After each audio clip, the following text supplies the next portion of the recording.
Good morning mga ka-journey. Pag-uusapan natin ngayon ang salitang focus at gaano nga ba ito kahalaga sa atin bilang nagninegosyo.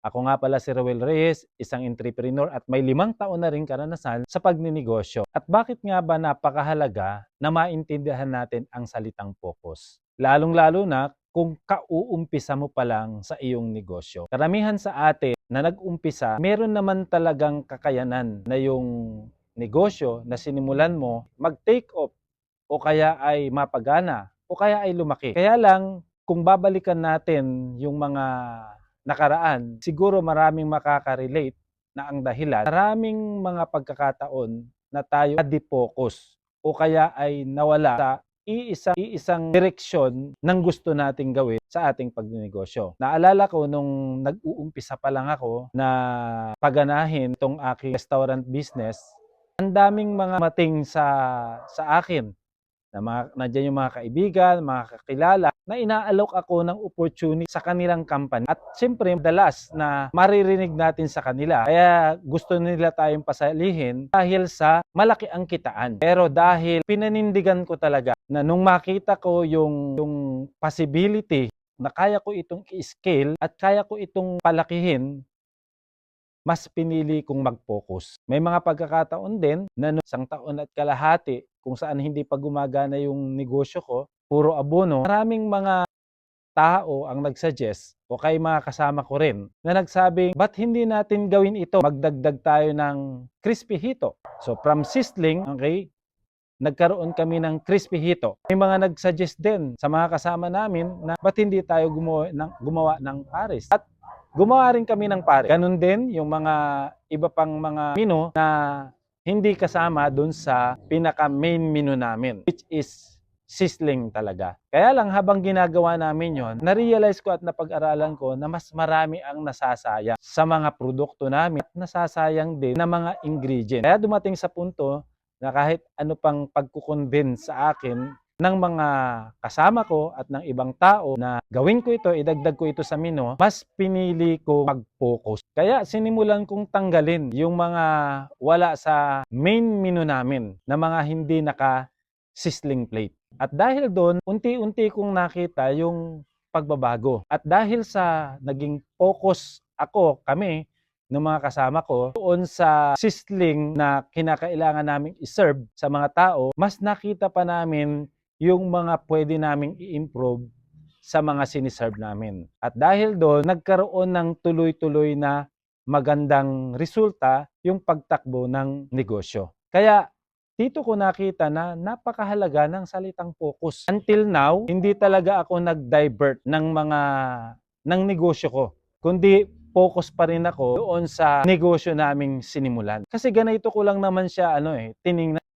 Kung gusto nating lumaki ang benta natin, lumaki ang kita natin, kaya ang ginagawa ng iba, nagdadagdag ng another business. Pero pwede naman kung ano yung negosyo mo na gumagana na, paramihin mo, i-scale mo. Halimbawa, ang negosyo mo ay restaurant. Pagkatapos, may kakilala ka na nag-alok sa'yo na itong negosyong ito ay water refilling station, put up ka ng another business. Kung makikita natin, yung mga negosyo mo, halimbawa, parehas na kumikita. Pero ang pagkakaiba, wala kang focus na iisa. Kaya, yung marketing strategy mo dun sa restaurant mo, dun sa water refilling station na business mo, hindi pare-pareho. Kaya kung isusuma total natin, mas malaki actually yung nakukonsumong energy mo, mas malaki din ang nakukonsumong pera pagdating sa pagmamarket mo.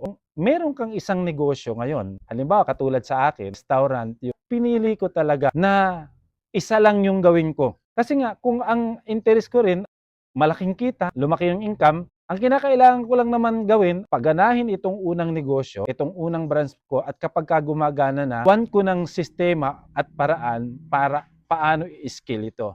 At yun nga yung ginawa ko. At sa kasalukuyan ngayon, 3 na yung branch ng restaurant ko. Ang maganda nito, dahil focus ako, iisa lang ang iniisip ko pagdating sa marketing strategy, pagdating sa pagpapalaki ng business, pagdating din sa sistema, sa mga tao. Ganon din, iisa din lang ang iniisip ko, paano iti-train yung mga tao. Kaya dito ko nakita yung kahalagahan ng focus. Kung ang gusto mo rin naman makatulong sa maraming tao, pareho din.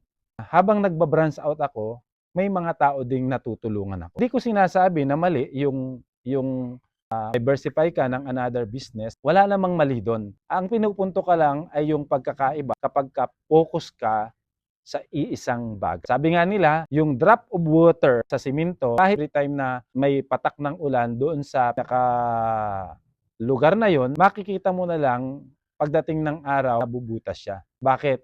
Kasi concentrated focus yung pagpatak ng ulan doon sa lugar na yon.